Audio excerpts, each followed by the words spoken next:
Hello everyone, today I am excited to present my project on the analysis of flow through the valve splitter using computational fluid dynamics or CFD for short. My name is KUMAR MURUGAIAH and my matrix card number is 211310785. This project is part of the UR652-1002 machining course and I am guided by our lecturer Dr. Ko Chui. In this presentation, I will take you through the objectives, methodology, results and conclusions of my study. We will start with an overview of the problem statement, followed by a detailed look at the CFD analysis and its significance in understanding and optimizing the flow through valve splitter. Okay, so now we move on to research background. Valve splitters are integral components in various industrial applications, including chemical processing, HVAC system, and fluid distribution networks. Their primary function is to divide a single fluid stream into multiple streams, ensuring efficient distribution of fluid to different parts of the system.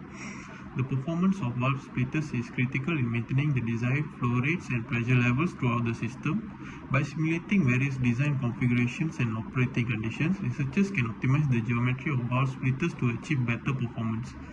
In this project, we leverage computational fluid dynamics to analyze the flow through a valve splitter, and also by understanding the flow characteristics, we aim to enhance the efficiency and reliability of these crucial components in industrial applications. Next is problem statement. Achieving an optimal design for valve splitters that ensures minimal pressure loss and uniform flow distribution remains a significant challenge. Inadequate design can lead to high pressure drops, flow separation and non-uniform distribution, which can degrade the performance and efficiency of the entire system. These issues are particularly prevalent in industrial applications where precise control of fluid flow is essential. In this project, we aim to address these challenges by using computational fluid dynamics to analyze and optimize the design of valve splitters. By doing so, we hope to improve their efficiency and reliability, ultimately leading to better performance in industrial applications. Okay, now, so the objectives are: first one is utilize CFD to analyze and identify the velocity and pressure distribution patterns within a valve splitter with one inlet and two outlets. The second one is assess the impact of inlet and outlet diameters on the flow characteristics within the valve splitter using CFD simulations.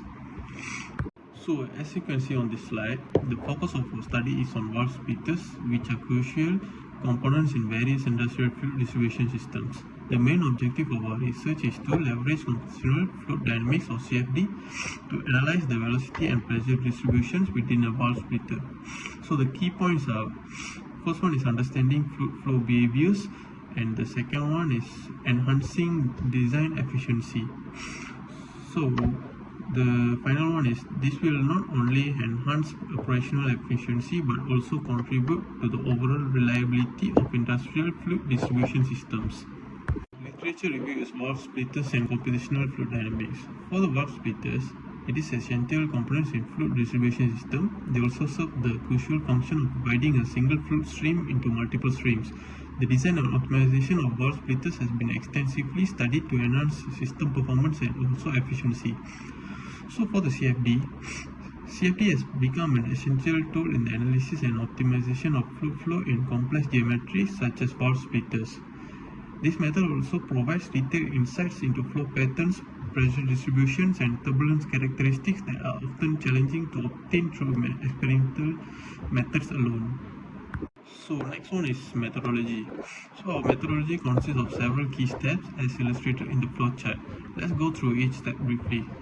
First one is we start. We begin with the preparation phase. The second one is pre-processing. In this step, we prepare the geometry by creating or importing a 3D model of the valve splitter. We also generate a suitable mesh that captures the geometry details accurately. The third one is set up boundary conditions. Next, which include inlet conditions, outlet condition and also fluid properties. So the next one is solver setup. We then configure the solver. For our study, we use a steady state, incompressible and simple setup to simulate the fluid flow. So next is, after solving, we move to post-processing, which is where we extract results, visualize data and also perform data analysis. So the next one will be we will validate and also verify the results to ensure accuracy and also reliability. And finally, we document the entire process and report our findings. So this one is the procedure. The first picture is where we import our geometry from our computer file. We choose the face groups where is our outlet and inlet. So the next one will be the hex meshing, where we will be setting for our meshing for the geometry. And finally we will mesh the geometry which we imported from the computer file. After meshing it, we will go to the setup and we'll be choosing steady state, incompressible and also simple solvers. So the next one will be the turbulence. We set the turbulence and also the material selection, which is water, liquid. And next we go to the boundary conditions, where we set each flow of the inlet and outlet. And next one will be we go to the sampling, where we for the velocity slice and also the pressure slice. So after setting the slice, we'll go to the fields and choose pressure and also the velocity symbols. And finally we will run the simulation. The number of iterations will be only 500. So the first graph displayed here represents the convergence history of various parameters during our CFD simulation. In the initial phase of the simulation, all residuals has a bit high values, indicating substantial changes between iterations as the solutions begin to evolve from the initial guess. But towards the end of the simulation, all residuals show a declining trend, signifying that the solution is nearing convergence. So the next one will be the flow visualization. The valve splitter at a single inlet at the top and two outlets at the bottom left and right. The flow enters the valve splitter through the inlet with a relatively high velocity, as indicated by the red and orange regions at the top of the image. As the flow moves downwards and encounters the junction where it is split into two streams, there is a noticeable decrease in velocity, shown by the transition formed from red to yellow and green. So then the next one will be the pressure distribution.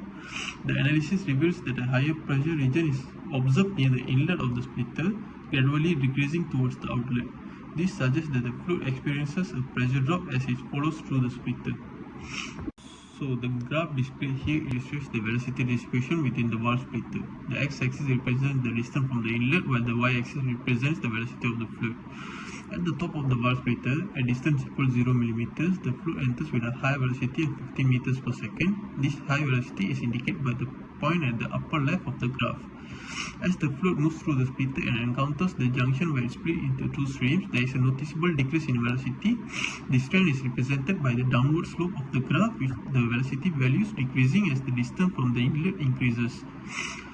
So by the time the fluid reaches a distance of 400 mm from the inlet, the velocity has significantly reduced to 3 meters per second. This is the point at the lower right of the graph. This graph clearly shows that the gradual decrease in velocity from the inlet to the outlet of the valve splitter, indicating how the fluid flow is managed within the system. So the graph displayed here illustrates the pressure distribution within the valve splitter. The x-axis represents the distance from the inlet, while the y-axis represents the pressure in pascals. At the top of the valve splitter, at distance equals 0 mm, the fluid enters with a high pressure of 150 pascals. This high pressure is indicated by the point at the upper left of the graph. As the fluid moves through the splitter and encounters the junction where it is split into two streams, there is a noticeable decrease in pressure. This trend is represented by the downward slope of the graph, with the pressure values decreasing as the distance from the inlet increases. By the time the fluid reaches a distance of 400 mm from the inlet, the pressure has significantly reduced to 30 pascals. This is the point at the lower right of the graph. This graph clearly shows the gradual decrease in pressure from the inlet to the outlet of the valve splitter, indicating how the pressure is managed within the systems. So the summary of discussion is the CFD analysis provides comprehensive insight into the flow behavior within the valve splitter. The convergence of residuals ensures the accuracy of the simulation result, and also the velocity slice confirms balanced flow distribution and highlights areas for potential design improvements to address inefficiencies. The pressure slice quantifies the pressure drop across the valve splitter, validating the design's efficiency. These results align with the objectives of evaluating pressure drop and flow distribution, providing a basis for further optimization, also ensuring the valve splitter meets performance criteria in various applications. So for the conclusion, there are several key findings, which is first one is convergence and stability. The residual graphs demonstrated the convergence behavior of the simulation, confirming the stability and accuracy of our numerical solution. The second one is velocity analysis. The velocity slice analysis showed fluid acceleration through constricted regions of the splitter, leading to increased downstream velocity, which is consistent with fluid dynamic principles. The third one is pressure analysis. The pressure slice analysis highlighted high pressure regions near the inlet with a gradual decrease towards the outlet, indicating a pressure drop across the splitter. So for the overall understanding, the CFD analysis provided a comprehensive understanding of the flow dynamics within the valve splitter. It confirmed expected behavior and offered valuable insights for optimizing the design and also operation of valve splitters in various engineering applications. So these are the project timelines. The first task is project planning and literature review, which is be done by the week 1. Second one is software setup and initial modeling, which is done by week 2. Third one is the task is mesh generation and refinement, which is done by week 3. Fourth one is simulation setup and execution, which is done by week 4. Fifth one is data analysis and validation, which is done by week 5. And the final one is documentation and presentation, which is done by week 6. And that's all from me. Thank you.